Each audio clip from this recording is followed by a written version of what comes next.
প্রিয় রসায়নবাসীরা, আজকের ক্লাসে আমরা খুবই গুরুত্বপূর্ণ একটা জিনিস শিখব, যা আমাদের বোর্ড পরীক্ষায় এবং অ্যাডমিশন টেস্টের মধ্যে এমসিকিউতে সবচেয়ে বেশি বার এসে থাকে।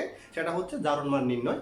তো আমরা কিছু অ্যাসিডের নাম আমরা লিখে রেখেছি, ওই অ্যাসিডগুলো থেকে তাদের কেন্দ্রীয় পরমাণু জারণ মান নির্ণয় করব। আমরা একটু গতানুগতিক সিস্টেমের বাইরে গিয়ে জানো 30 সেকেন্ডের মধ্যে তুমি একটা যৌগের কেন্দ্রীয় পরমাণুর জারণ মান নির্ণয় করতে পারো, সেই টেকনিকটা আজকে আমরা শিখাবো।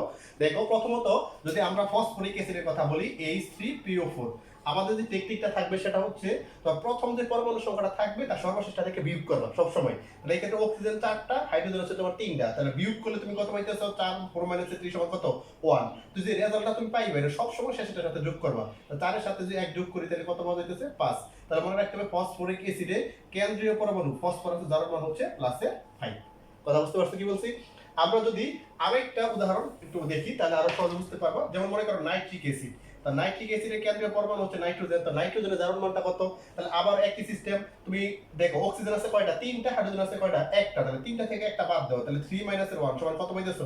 2। তাহলে এই নিয়মটা হচ্ছে সর্বশেষটা থেকে প্রথমটা বিয়োগ করবা, বিয়োগ করার পরে যে ফলটা পাইবা এটা আবার শেষেরটা পরমাণুর সাথে যোগ করবা। তাহলে অক্সিজেন আছে কয়টা? 3টা, 3 আর 2 যোগ করলে কত পাওয়া যায়? 5। তাহলে এই ক্ষেত্রে আমি বলতেই পারি নাইট্রিক অ্যাসিডে নাইট্রোজেনের জারণ মান হচ্ছে কত? +5।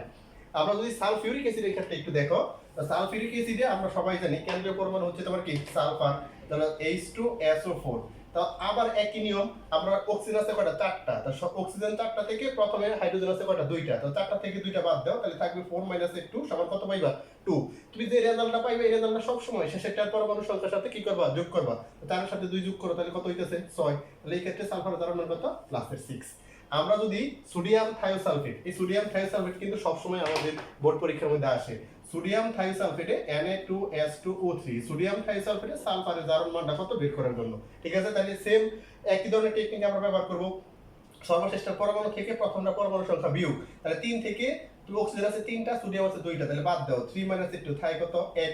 তো নিয়ম অনুসারে আবার যে রেজাল্টটা পাইবে এটা সর্বশেষটার পরমাণু সংখ্যার সাথে যোগ করবা। অক্সিজেন 3টা, NH 1, তাহলে কত হচ্ছে? 4। তাইলে আমি পাইতেছি +4। কয়টা সালফারের জন্য পাইতেছি? 2টা। তো 2টার জন্য যদি +4 হয় তাহলে একটা সালফারের জন্য কত পাইবা? +2।